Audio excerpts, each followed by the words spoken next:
Hi everyone, it's me, Krylios, Team Racing Productions MC and producer. And joining me today is Erick Woodby. Welcome. Hey, thank you for having me. How are you? I am doing great. How are you? I'm doing pretty good. Yeah, hanging in there. It's great to have you here. It is spring, so that is fabulous. Thanks so much for being here with me today. It is such a pleasure to get to chat with you and overall to get to know more about our Black Gay Diaspora podcast. So I just want to jump in from the jump. Erick, I'd love for you to just talk about yourself a little bit to our audience. Give us a little bit about your background and experience and all of that. Okay, my name is Erick Taylor Woodby. My most recent history is I was in Europe for 2 years, traveling between Sweden and the United Kingdom. I Mhm. would like to live in Sweden, but that's another story. I don't know if we have time for that. But yeah, I'm originally from Arizona, from Phoenix, but lived a long time in Los Angeles, where I'm at currently. Returned back here back in December of 2021.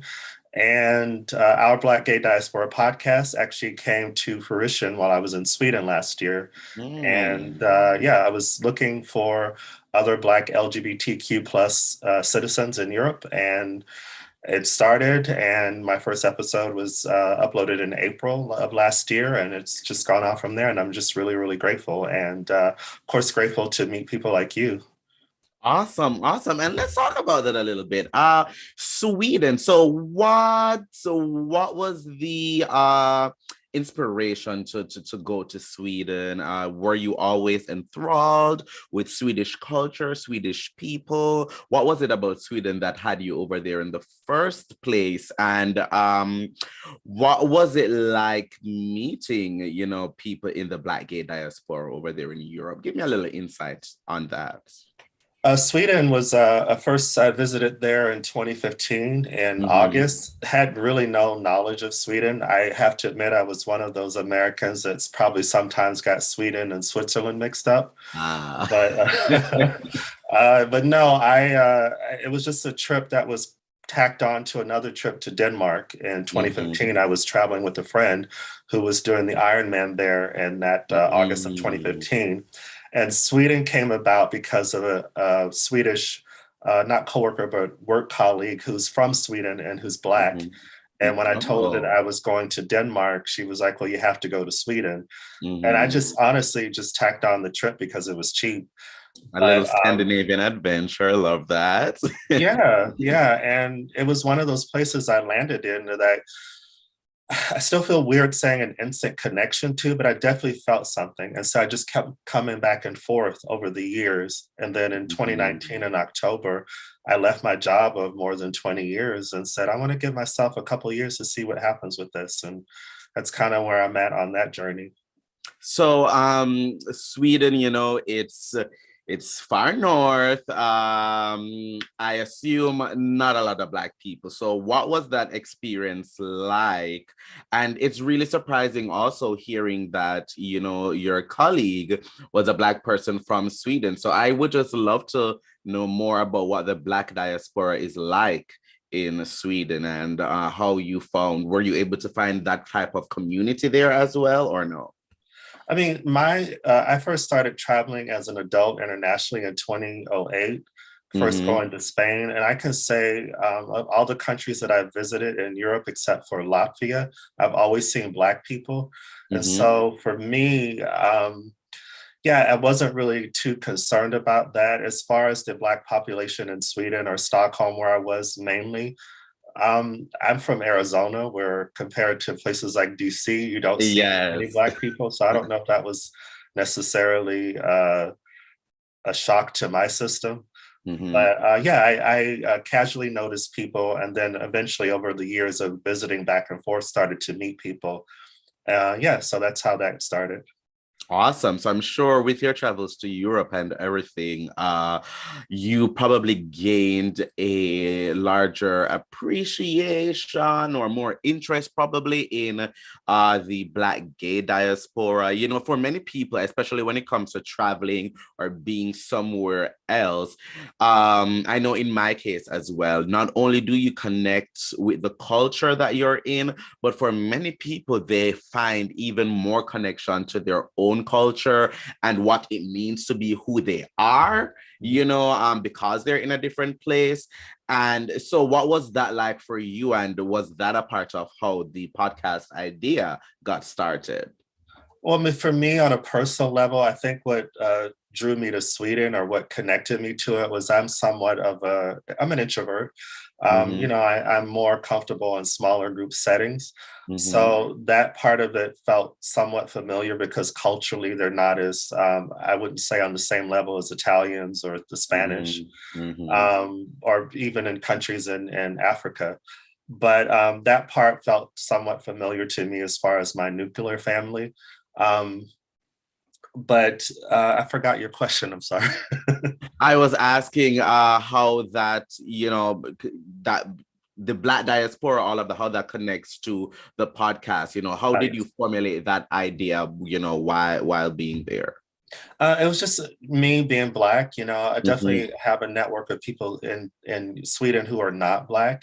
I do have a couple friends who are Black, but in general, I was like, okay, I've been here a while. At the time, I had been in Sweden or in Europe for a little over a year. And yeah, I was meeting Black people, I was making friends, but I'm like, all right, it's like I'm settling in my skin here. Where are those of us who are not just Black, but also part of the LGBT community? Mm-hmm. And Sweden, compared to, I'd say, like uh, England, doesn't have as many Black people. So when I was Mm-hmm. doing online searches, I was just like, I can't really find anybody, except it just keeps bumping me back to the UK. And I'm actually co-host of another podcast called Wallflowers in Bloom, that I Ah. started with a friend that's on introversion. And Mm-hmm. so I already had a little bit of experience with podcasting. But last February, I think it was just this kind of osmosis things for me, or spirituality of the universe. It was just like I Mm-hmm. woke up in the middle of the night. I couldn't sleep, and then all of this stuff just started to pour out for the idea for the podcast, and it got going. And me being my background as a graphic designer, I see you have on the screen this kind of Yeah. stuff. I knew how to get done right away as far as Yeah. coming up with the look and all that. But the format of it, I really wanted to. That took me a little bit of time, and that's why it took me a couple Mm. months to get going on the first episode. Yeah, so talk to me a little bit about the format. If one picks up, if one wants to go listen right now and they've never heard of Or Black Gay Diaspora before, what will they expect? What's the format of an episode like? The format is I reach out to people. Quite a few of them, I've been very fortunate, have been people that I've followed casually, either through, Mhm. if they have an online presence, or if they're a writer or somebody in the entertainment industry. So yeah, I interview people for about, the episodes are about 40-45 minutes.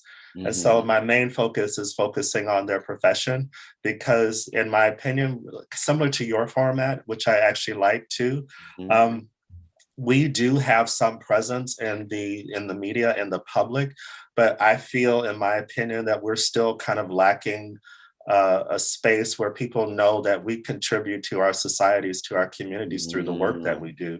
And so Yeah. I try to focus mainly on what people's professions are. And then with it being global, just the countries they come from, because, I know you're from Jamaica, and Mhm. I think, or I believe that, quite a few people outside of the Black diaspora, they kind of lump us all together, and they don't think of us as being culturally unique and different within our own Yeah. countries. And so I Mhm. really want to highlight that too, what makes us unique as far as which countries we come from. I love that. I love that. And so, with speaking to so many different people from so many places, I'm sure that you have learned quite a lot. Tell me maybe a couple of the lessons that you've now been aware of or that you've learned through this process of doing this podcast with a global audience and with global guests. I mean, there's the unfortunate similarity that we all experience racism, you Mhm. know, put that to the side. That's a given in a lot of ways. But one of the beautiful things is to find out, for me, coming from the States where, you know, we do have the history of the transatlantic slave trade. Mhm. But finding out, and so I say that because we lost a lot of that history early on because of, you know, the divide and Certainly. conquer that occurred during those centuries. Yeah. But one of the things that I really love in interviewing people like from, say, Jamaica, or from countries on the continent of Africa, is to Mhm. find out that for me, specifically as a Black American, there's some ways that we did retain wherever we came from, and culture, and or in some Mhm. ways family dynamics. And I've been becoming more aware of that through what people share about their own countries that they come from, I specifically the love that. Caribbean. Yes, I love that. I love that. Speaking, actually, I want to get into that. What has been any major differences that you've noticed when speaking to someone that's from Europe or someone that's from the Caribbean or Africa when it comes to just their outlook or their perspective, you know, being a LGBTQ person and, you know, living in the spaces that they are in? What are some of those major differences that you've noticed doing this podcast?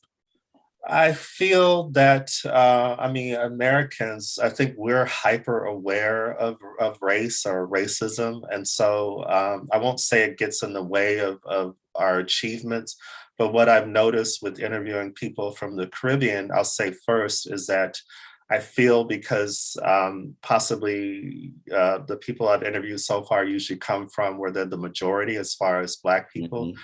They, I don't know if the word is more confidence, but there's more of a something there that feels more solid, at least from my perception, than coming from the States, where we do have our communities, but we, again, as I mentioned earlier, we have lost some of that, or a lot of that history from the continent. So the Caribbean, I like the energy that I've gotten from people that I've interviewed so far from there. As far as Europe, I think what the people that I've talked to so far, they are in some ways, I think, also more connected because I've interviewed, I think, yeah, all guests, they are first generation Europeans, either having one or both parents coming from, one coming from Nigeria, one coming from Mhm. Mali, and another guest who his family is Ethiopian. Ah. As far as being LGBT, at least in Sweden or in Stockholm, at least for me, because I came out as an adult after I moved to LA, and there are communities here, LGBT, either quote unquote mainstream or Black communities, but in Sweden they don't have like a particular neighborhood that is, Mhm. say, where the at least say gay men go to. It's Yeah, like that yeah. seems like it's like you can find it online, but you kind of have to search for it. At least that's been my Ah. awareness of it so far. I see. Well, tell me, what do you want the takeaway of this podcast to be? When the audience listens to it, what are you hoping that they get? What are you hoping that they garner from the conversations that you're having on your podcast? From a Black perspective, regardless of where you're from, through these people sharing or allowing me to talk to them and share their experiences, is a sense of history, a sense of Mhm. pride, a sense of realizing that we're not alone, regardless of where we're at, Mhm. and that um, I always go back to community, which, you know, that's the gift of us, you know, being in different parts of the US and being able to Mhm. bond this way. I really want us to just build a community through our Black Gay Diaspora podcast, because um, we do have them in pockets wherever we're at, but I think having a bigger community will help us individually and collectively gain more pride in ourselves, and also Mhm. help us, I believe, in our professional lives, to know that Ah. we have a lot more influence. I think we already know we have influence, at least culturally, as far as it being in the LGBT world, but Mhm. have a lot more influence and power than we realized if we can come Ah. together collectively a bit more. Certainly, certainly. And what have you learned about yourself during this whole process? Professionally, with podcasting and interviewing, something, again, Mhm. I am an introvert. But I actually really love talking to people. I have a fascination. I've always had a fascination with learning about different types of people. With being a gay man, with being a Black gay man, is again that thing of me discovering the community. It helps me to get out of my shell a bit more and say, you know, there's support there. I just need to do my part to be more open and more active and to reach out more and to make myself available more. I love that. I love that. And do you, I assume you have a little bit of merch because I have this t-shirt here with Black Gay Diaspora on it. Can Yes, people get that? I am working on that. So thank you Okay. for posting that. But yes, I do want to, that is next as far as creating merchandise for t-shirts and other products. Because yeah, it's a way to promote, but again, it's a way to, you know, connect us collectively. If I saw somebody out and about, if I wasn't a part of this myself, I would say, oh wow, okay, I know you, I got you. I love that. Well, you know, you at this point, you're a global person. You know, you are a person of the world. You have traveled, so you are able to connect with different cultures and understand, you know, different places where people are coming from and different perspectives and all of that. And I'm sure that lends itself to a podcast where you're interviewing people from all over the world. When it comes to the Black gay global community, what are your hopes for the future of the community in itself? Where would you like to see us go as a community, or what are your hopes or dreams for us? My hope is that we become more known publicly. Not just as necessarily in the entertainment world, but we do need those images more, especially with film and television. I interviewed a guest recently, actually a couple guests, one in particular, Cameron Johnson, who's a writer in Hollywood. And I really liked that interview in particular because he reminded me through what he shared that we have, as we know, so many gay images out there, movies and TV shows, but we're still in need of those types of images with people that look more like us. And storylines too. Not one of the things I'll just end with as far as bringing him up. I really like that he talked about, like, you know, these little sweet love stories, these movies about these young innocent gay men in particular. I don't believe we have enough of that for ourselves. And I think just collectively as Black people, regardless of our orientation, seeing that type of imagery out in the public gives us permission to say, you know, I was innocent once too. And, you know, we're, you know, as we know, we as Black people we start here and we go up too if we're open to it. And I don't think, so long-winded question just to say, to get more images of us out there publicly. You know? I love that. I love that. Well, you know, currently we are in rehearsals for a play that I've written called Leave the Door Open. And, you know, the storyline deals with a queer Caribbean person living in the US. It's not about me, but we're currently in rehearsals for that. It will be coming out. It will be premiering this spring in Baltimore at the Downtown Cultural Arts Center. Okay. So and we're hoping to put it on in more places afterwards. So I look forward to coming on your podcast whenever you're available and, you know, talking a little bit about that and sharing some things with that. Is there any place where you'd love to get a guest from that you have not yet gotten a chance to speak to someone from that area yet? For me, just to get more guests from different countries in Africa. Okay. You know, that's really, really important to me personally and professionally. And just, you know, for us who are in the diaspora in Europe and the US and the Caribbean, for us to see or to know more about the LGBT crusaders on the continent of Africa, because they are there.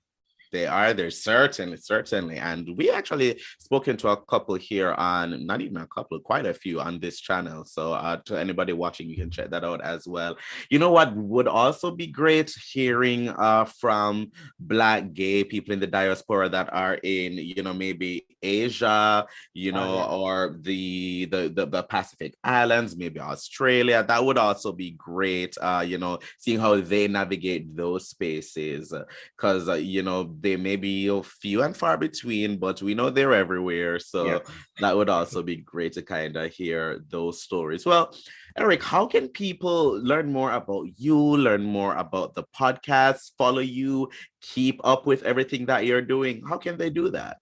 You can follow the podcast and, I'll say the personal podcast on Instagram at Our Black Gay Diaspora. It's also, we have a presence on Twitter at BLK Gay Diaspora. And then the podcast, all the episodes, we're up to episode 24 now. You can find them on Spotify, Apple Podcasts, and Google Podcasts. And my own personal Instagram is Curious Introvert Expat, because I'm currently a digital nomad. So yeah, but most of my stuff on there will connect it to our Black Gay Diaspora podcast. And I do post a few things that are more specific to me personally, apart from the podcast. Awesome. Well, we're going to have those links in the description so our viewers can go ahead and check it out. Check out everything that Our Black Gay Diaspora podcast has to offer and everything that Erick has to offer. Erick, thank you so much for joining me today. It has been such a pleasure getting to chat with you and getting to learn more about what you do. So thank you so much for joining me today. Such a pleasure. Oh, thank you so much for having me. I really appreciate it. Thanks so much. So those who are watching, please, you can follow Team Racine Productions at Team Racine on all forms of social media. Like, comment, and subscribe. But most of all, thank you for watching. Bye, everyone.